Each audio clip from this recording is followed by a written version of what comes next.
Tell us about your plan on the confiscation of guns, which obviously many believe is unconstitutional. Also very concerned that it plays right in the hands of Republican candidates.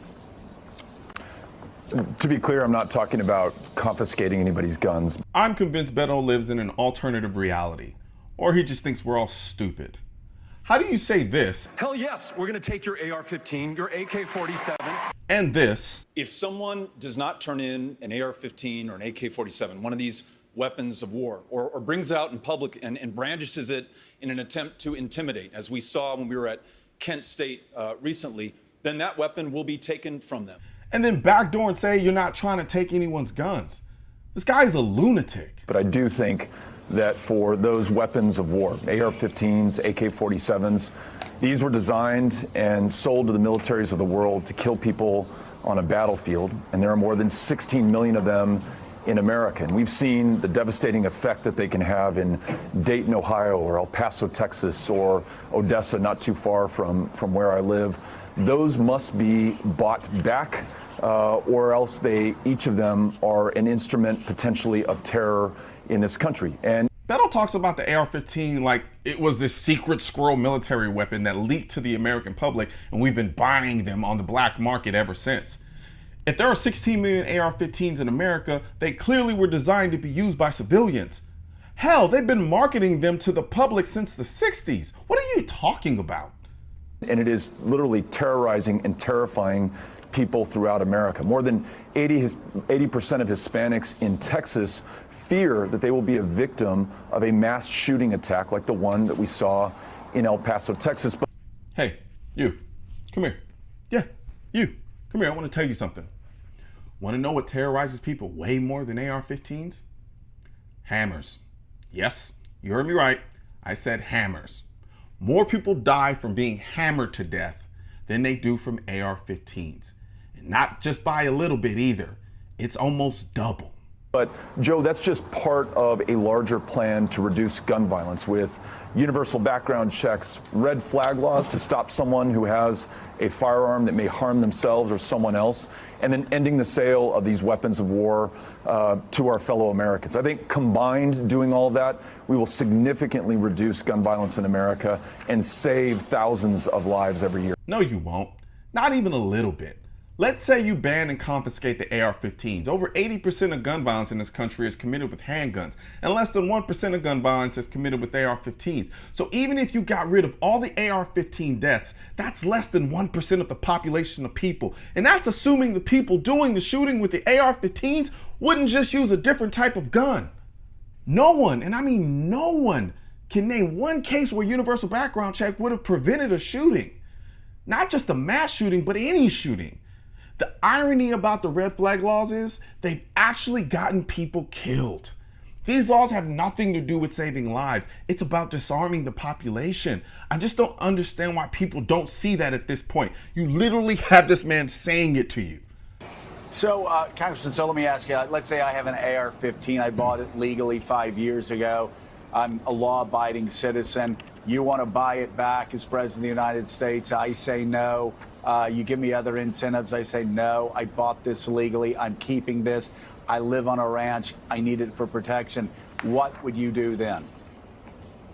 First of all, I wouldn't concede the point on following the law. I don't know you well, Joe, but I know you well enough to expect you to follow the law, even if it's a law that you disagree with. I think it's one of the things that distinguishes us as a country. We're a country of laws. Okay, but let's just assume that there's a rancher in Texas that doesn't, that says, I'm not going to do this because this is an unjust law and it's unconstitutional. What's the next step? I think that's what we need to concede, because there will be people that don't turn their guns back in. What's the next step for the federal government there? Yeah, I think just as in any law that is not followed or flagrantly abused, there have to be consequences, or else there is no respect for the law. So, in that case, I think there would be a visit by law enforcement to recover that firearm and to make sure that it is purchased, bought back, so that it cannot be potentially used against somebody else. You You got to be fucking kidding me. Beto is a fucking lunatic. That's literally a door-to-door confiscation. And in the beginning of the video, he said, no one is trying to take your guns. What the flying is wrong with this guy? You see, he thought he was clever by trying to play on Joe's moral virtue by saying, well, Joe, I just think that you being an upstanding citizen, that you would just obey this unconstitutional law. This is exactly what authoritarianism looks like. The notion that you follow every single unconstitutional law, no matter how evil it is, because you're such an upstanding citizen and it compels you to follow it. Beto, let me explain something to you. My constitutional rights trump your laws any day, always, and they always will. So you can pass all the laws you want. We're not complying. And for the record, you're right. We have no respect for unconstitutional laws, so we don't follow them. But my faith is in this country and in my fellow Americans following the law and listening to people who own AK-47s and AR-15s, who acknowledge, who concede they don't need it for self-protection. They don't need it to hunt. Its real, true purpose and use is on a battlefield. I don't care if 1 million people said that they don't need an AR-15. The Bill of Rights says I do. In the Second Amendment, when it said a well-regulated militia being necessary to the security of a free state. The right of the people to keep and bear arms shall not be infringed.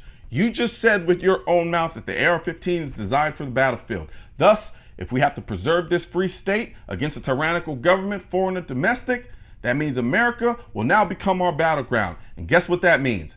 I'm gonna need that AR-15 you keep trying to take away from me. And I think that's important to acknowledge, because when you talk to the people of Dayton who saw 9 gunned down in under 40 seconds, or in El Paso, 22 killed in under 3 minutes, it's hard to answer their question as to why this continues to happen, or why we would continue to allow more than 16 million of these weapons in our country. Allow them in our country? They sell them in our country, and there are 16 million of them because people clearly see a need for them. I could see if there were only 297 AR-15s in the country, committing all of the 297 rifle deaths, but there are millions of them bought legally by people who see the need for them. And Joe, we also have an example in Australia where those weapons of war were successfully bought back without going to a door-to-door confiscation, and where you've seen a dramatic reduction in gun violence and a dramatic reduction in mass shootings in that country. Here we go again with this Australia did it and we should too mess.